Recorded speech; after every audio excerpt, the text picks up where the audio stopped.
Good evening. It's Wednesday, February 13th, 2002. I'm Pat Grace. And I'm Jackie Nealon. Tonight, Clarion University is making a big purchase. That's right. They announced this afternoon they'd be purchasing more land for student housing. Clarion's very own Mark Despotakis has all the details. Mark? More housing is on the way for Clarion University, and that new housing could be in place as soon as 2003. The Clarion Foundation purchased property currently known as Magnolia Estates. The property as seen in this aerial photo is completely in Clarion Township. So Magnolia Estates is just 0.3 of a mile away from Clarion University. Now, as you saw in this aerial photo, it's a lot of property out here. So we actually came out the property to see what was here. Now, judging by the map they have here, there are only 3 properties sold, and that's 3 properties that currently have houses on them. If you take a look, most of the property out here is covered with trees. The deal closed yesterday with the foundation paying $2.1 million for the land, and no university funds were used for the purchase. Under the plan, these 69 acres will be transformed into community-oriented student apartment-style housing. The housing will be installed in 2 segments. Under the plan, 160 beds will be in place by the fall of 2003. Our initial goal is to establish first 160 bed housing and then follow up with that with the second phase of that, which would be another 160 bed housing. To tell you that we know exactly what that's going to look like at this point is false. This new acquisition comes after the state system of higher education asked universities to seek private-public partnerships to help suit their housing needs. We did not use state funds for the purchase of this land, nor is there any plan to use state dollars to build the student housing. So is this property owned by the foundation taxable? Properties all are taxable, and our plan is not complete as to how to deal with that in the future. We have no immediate plans to apply to have that property removed from the tax rolls. Of course, there are many details to be worked out before work can begin, including design, sewer taps, and construction. The foundation, as well as university officials, hope this new development will be an appetizing alternative for university students who prefer to live in an off-campus setting. In Clarion Township, Mark Despotakis, TV5 News. This new acquisition is in its early stages. There will be more details to come, and you can turn to TV5 News for all the developments. And tomorrow night on Feedback with Mark Despotakis, Mark will talk with the Clarion University Foundation President, Chuck Leach, about the new acquisition. That's tomorrow night at 7:30 here on Clarion's very own TV5.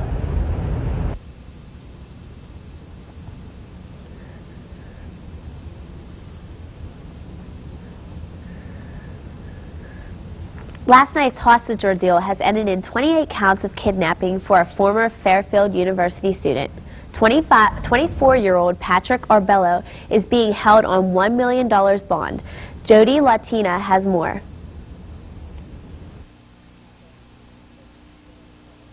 Like 2 of my roommates aren't going to class. They're kind of scared, so. Fairfield University sophomore Jillian Brown says all she wanted to do last night was get off campus as fast as possible. You hear stuff like this on the news, but you never think it's going to be in where you are. The Catholic University was locked down yesterday around 4. Police say a former student, 24-year-old Patrick Arbello, had taken an entire class inside Canisius Hall captive.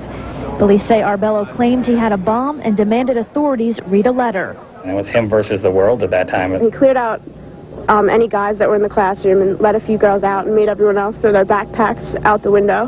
He was weird. He used to have sort of like Nazi-type material in the room, like posters and... After a 7-hour standoff, Arbello surrendered, the final hostage freed. Kept it known to everyone he didn't want anyone to get hurt. I don't know if that included himself or not. It seemed like he was just as scared as some of us. University officials say the emergency response by hostage negotiators was excellent, but admit only dorms are equipped with security pass cards and classrooms are open to the public. I don't think we want to change things dramatically, but we're going to look at that and make sure we're doing all that we can to protect the people who are part of this community. We're a great, safe community, and I believe it's very important for both the university and town to remain an open. This is a democracy. We want to celebrate our freedom. We want to have freedom of movement. In local news for the past several months, the Clarion Courthouse has been under renovation. Now the workers are beginning to finish up the masonry work and getting back to the roofing work that was on the originally contracted. Also, they began working on the balcony lights that will display all the New York on the clock tower. March 1st is the expected finishing date. However, the cold weather is beginning and it's making it hard for them to work efficiently. If you think it's cold on the ground, go up there and try to work it. They pretty much work in their bare hands. Because of what they're doing, they just can't do it with gloves on. So it's cold. They do have heaters up there, and it brings it up to someplace between 25 and 30 degrees.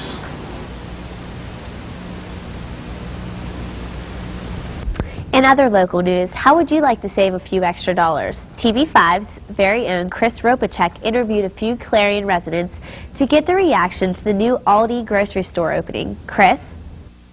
Clarion residents can look forward to a new discount grocery store coming to our community. The Aldi Discount Grocery Store will be located in Clarion Township on 5th Avenue near Comfort Inn. Local residents are hopeful that the store will mean lower monthly grocery bills. I think it's going to be a great grocery store for down around this area. I think it would be fine. I mean, the prices, if they're competitive with all the college students to go here, the cheaper the better. Aldi opened its first stores in Germany over 40 years ago and soon brought their concept to the United States in 1976. The grocery chain has brought lower prices to the residents of 21 states, including Pennsylvania. University students will also benefit from the discount prices. As college students, we need cheap food, and Walmart, they're just not doing it for me. I need some really cheap food. You don't mind that it's not name brand food? I don't care. If it's cheap, it's okay with me. I think it's a bad idea because I think there's too many stores now, and it's just closing down stores that have been here for years. Although the community has showed some positive reaction, not everyone is pleased with the opening of Aldi. I have even had an experience with people that have told me that they feel so bad because, like County Market, and besides that, I had a very bad run-in with Aldi's. Terrible. Many local residents have varying viewpoints of the newest business to come to the Clarion area. Only time will tell if Aldi will be welcome here in Clarion community. In the newsroom, Chris Ropacek, TV5 News. Cabaret is the spring musical presentation by the Clarion University Theater Department. The play is scheduled for February 13th through the 16th at 8 p.m. in Warwick Boyd Auditorium. The show is set in 1929 in the city of Berlin, Germany, before Hitler's rise to power. Tickets are $9 for adults, $7 for children, and Clarion University students will be entered for free with a valid student ID. TV5's very own Carrie LePew interviewed a few of the actors and actresses and people involved in the performance to see how the show was coming along.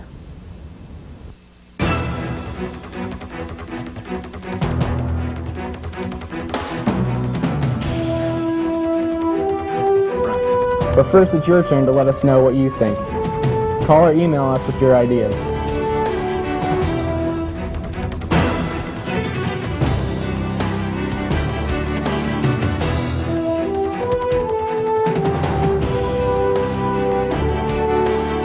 This portion of the programming was brought to you by the Clarion Bowl Arena, located on Route 322, 1 mile east of Clarion. Bowl Arena offers rock and bowl every Friday and Saturday night, and a game room with 8 pool tables and arcade games. Bowl Arena also offers bumper bowling for kids' birthdays and league play for adults. Call 764-3471. Again, that's 764-3471. This portion of the programming was made possible through a grant by the Captain Loomis Hotel and Restaurant. The Captain Loomis Hotel and Restaurant is located at 540 Main Street in Clarion and offers dining as well as a nightclub. The restaurant and nightclub are open 7 days a week for your convenience. Call the Captain Loomis Hotel and Restaurant 226-8400.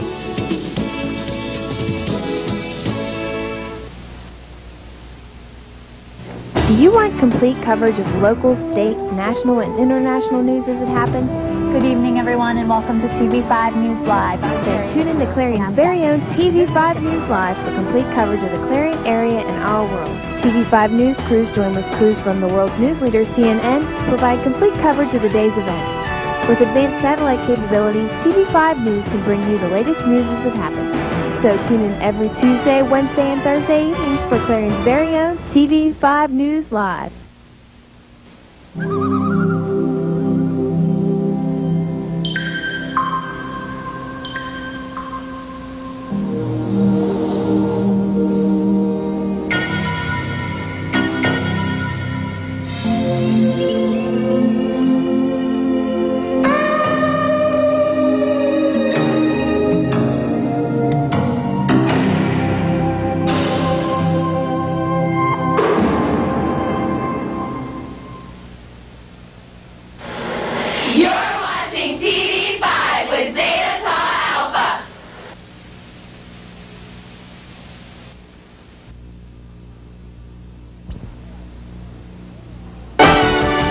Watching Clarion's very own TV5 News Live.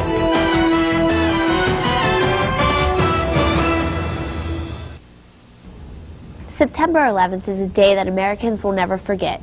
However, many still question the reason why the attacks happened and if the attacks will happen again. The House and Senate Intelligence Committees are going to hold a single joint inquiry into why the United States government failed to detect the attacks and also examine its responses to terrorism.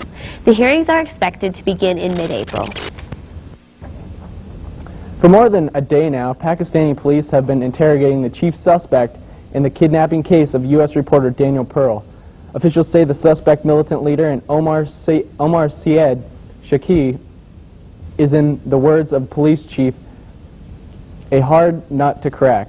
Ben Wedeman has more from Karachi. Pakistani police spent all day Wednesday intensely grilling the man they have described as the master journal reporter Daniel Pearl. Now, this man, of course, is British-born and educated Ahmed Omar Sheikh Saeed, more commonly known as Sheikh Omar Saeed. He was arrested in Lahore, a city in northeastern Pakistan, on Tuesday and transported soon thereafter to Karachi. Now, the police have been intensely interrogating Mr. Saeed ever since he was picked up, but say that he has yet to come up with any concrete, palpable details or information that might lead to the release of the kidnapped American journalist. Now, shortly after Saeed was detained in Lahore on Tuesday, he told the police that Mr. Pearl is alive and is in Karachi. That seems to be the sum total, at least as far as journalists are being told, of what has come out of those interrogations. Meanwhile, the police in Karachi have carried out a series of raids in this crowded, teeming city of 14 million. Those raids equally fruitless. Now, the caution that we're now hearing stands in stark contrast to the optimism that was coming out of Pakistani officials on Tuesday. They say now that they have no reason to believe Mr. Pearl is dead. He's still alive. I'm Ben Wiedemann, CNN, reporting from Karachi. As the hunt continues for 17 men believed to have planned an attack against the United States or U.S. interests in Yemen, the FBI issued a public warning Tuesday about a possible terroristic attack. Based on the information gathered during interviews with Afghan detainees being held in Guantanamo Bay, Cuba, and Afghanistan. Director of Homeland Security Tom Ridge defended the alert this morning while speaking to the National Association of Manufacturers. He also talked about the plans for a national alert system. Yesterday's warning about an attack against the U.S. identified possible ringleader as Faza Yaha Auri, a Yemen citizen in his early 20s, born in Saudi Arabia. We had the announcement yesterday from the FBI about this terrorist, and it's the first time we've had a name and a picture and a possible date. Now, we are still not comfortable as a country when we release that kind of information. And I would say to you that it was the right thing to do. I'm glad we did it, and if it happens, we're going to do it again. But one of the things we're also working with, and again, this has to be part of a national strategy, is we're working with the state and local law enforcement and state and homeland security directors so we could have a language of alert, a national alert system. A judge says he wants to move ahead with the trial of a man known as the American Taliban. This morning, John Walker Lind was arraigned in a federal court in Virginia. His family was there for the proceedings, and as Elaine Keanu reports, so was the family of Mike Spann, the CIA agent killed in an uprising at the Afghan prison where Lind was captured. In a Northern Virginia courtroom, 21-year-old John Walker Lind responded simply, "Not guilty, sir," after the charges against him were laid out. Lind stands accused of helping to kill Americans abroad and providing support and services to terrorist groups, including Al-Qaeda. The charges, part of a 10-count indictment handed up last week by a federal grand jury. It was last fall when the former California resident was found among a group of Taliban fighters who staged a violent prison riot near Mazar-e-Sharif in Afghanistan. During that uprising, CIA agent Johnny Michael Spann was killed. Today, his family sat in the courtroom for the arraignment. He has certainly spent the last few years of his life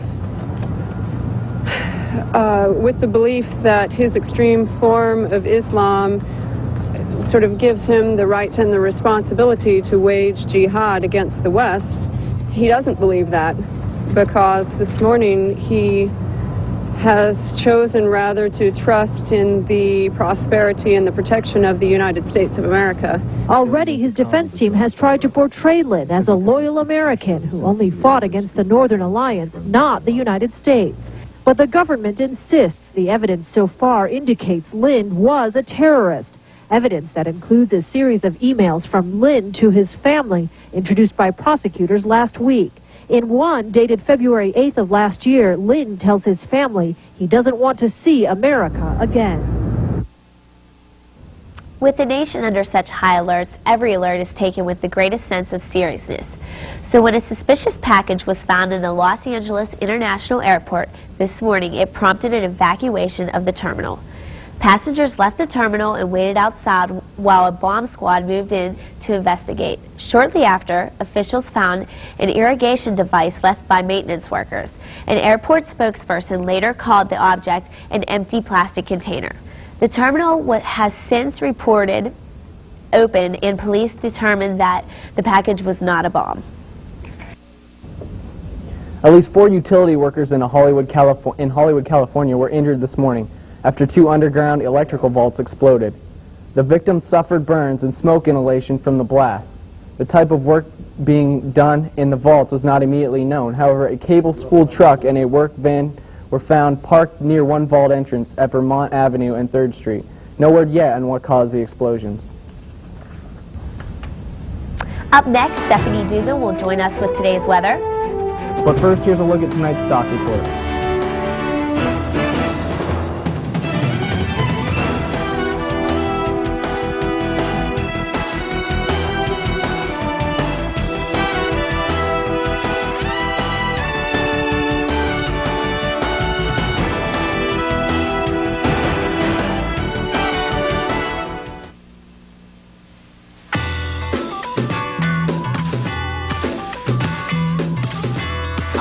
Simmons. Yeah. Give me Jones.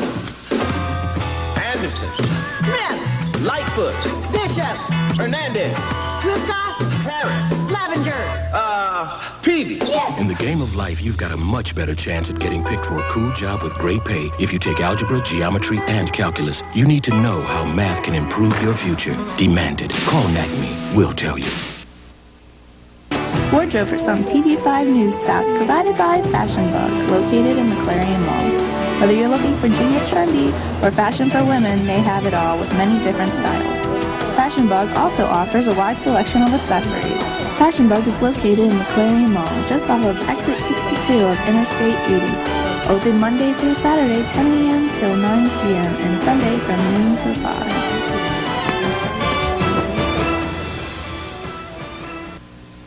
This portion of programming is sponsored by Reese Brothers, located in Drake Square Building in Oil City.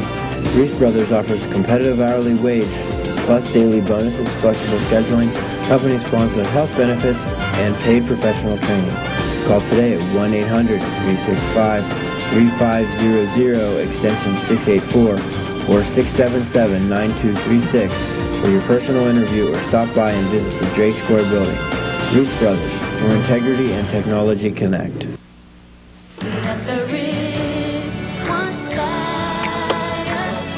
Hi everybody, I'm Brandy. How would you like to give hope to millions of the world's children? UNICEF, the United Nations Children's Fund, is saving lives in over 140 countries by providing kids with medicine, clean water, nutrition, and education. With your help, UNICEF can make a huge difference in our world.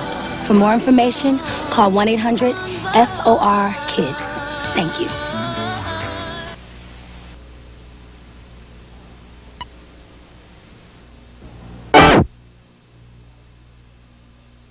Different ways. TV5's own Carrie LaPoo went around to some of the Clarion area churches to see just what their practices involved. Carrie?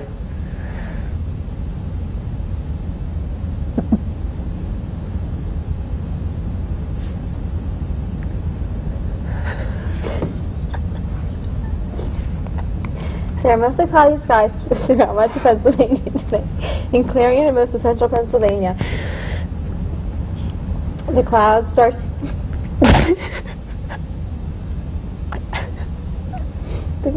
to give way to blue skies and sunshine by late afternoon. The clouds have disappeared from much of the northeast, leaving behind a sunny day tomorrow. As for what the front map shows, a high-pressure system moving off the east coast. Also moving off are the snow showers that regions of Pennsylvania woke up to today. You can see those snow showers on the map. The small white area in the middle of Pennsylvania shows these snow showers. The front map for tomorrow shows only one thing: sunshine. The bad news is the sun won't last. By Friday, rain mixed with snow will move in and snow showers will be back for the weekend. Temperatures will stay around 40 degrees, but the rain and snow will make it feel quite a bit cooler. As for the next 5 days, it looks like Thursday, sunny skies with 39 and 26 for your highs and lows. Friday, rain mixed with snow showers, high 45, low 26. Saturday, snow showers move in with a high of 43 and a low of 20. Sunday, snow showers move back in again with a high of 37 and a low of 14. Monday, partly cloudy skies again with a high of 40 and a low of 15. So it's going to be sunny tomorrow, but things are going to cool off and snow is going to move in for the weekend. Sounds good. Thanks, Stephanie. Better wear our jackets this weekend then, huh? Yep. Well, so many people celebrate Ash Wednesday different ways. TV5's own Carrie LaPoo went around to some of the Clarion area churches to see just what their practices involve. Carrie? With the Lenten season starting today, many gathered to celebrate Ash Wednesday at the First Presbyterian Church in Clarion. Pastor Kirk Orr of the Presbyterian Church gave some biblical history about Ash Wednesday. Well, the Lenten season is something that we have used down through the last 20 centuries to help us to affirm something that humankind has actually used for, well, many millennia, really. From the earliest times, people of all cultures have used sackcloth and ashes to repent. The Clarion Ministerium are gathering together each week for a Lenten service, followed by a luncheon where members of the community can come together and fellowship. Well, each of the churches takes responsibility, either as an individual church or churches that get together to feed the folks that come downstairs to be with us. We had just under 200. Christina Stroni will be here with tonight's sports. But first, here's a look at tonight's winning lottery numbers.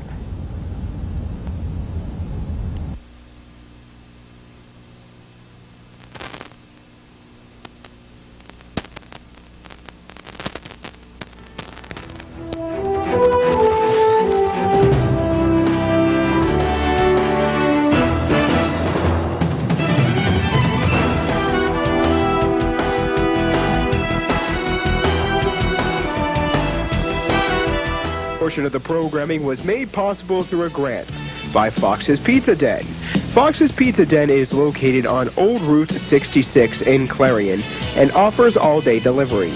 Phone 226-5555, that's 5555. Fox's Pizza Den is open 7 days a week for your convenience. Phone 226-5555. Do you want complete coverage of local, state, national, and international news as it happens? Good evening, everyone, and welcome to TV5 News Live. Then tune in to Clarion's very own TV5 News Live for complete coverage of the Clarion area and our world. TV5 News crews join with crews from the world's news leader, CNN, to provide complete coverage of the day's events. With advanced satellite capabilities, TV5 News can bring you the latest news as it happens. So tune in every Tuesday, Wednesday, and Thursday evenings for Clarion's very own TV5 News Live. On September 11th, America faced terrorist attacks of the worst kind. Innocent lives were lost, and a sad cloud was cast over this great nation. These acts were intended to cause fear among all Americans, including our children. But we cannot let that happen. There are things we can do to help our kids. Talk with them, listen to them, tell them they're safe and that they're loved. God bless you, and God bless America. This portion of the program was made possible through a grant from Clarion Hospital. Clarion Hospital is located off of Exit 9 of Interstate 80. Clarion Hospital offers outpatient services, transitional care, as well as an emergency room open around the clock every day of the year. More than 400 employees and 80 physicians work to serve the community. Call the Clarion Hospital at 226-9500. Clarion Hospital, providing health care to Clarion County and surrounding communities since 1954.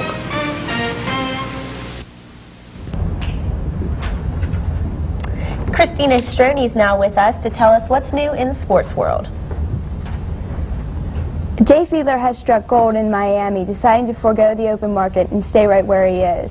The quarterback is signing a 5-year contract to remain a Miami Dolphin. The 30-year-old is 21-10 in 2 seasons as the Dolphins starter and has led them to the playoffs each year.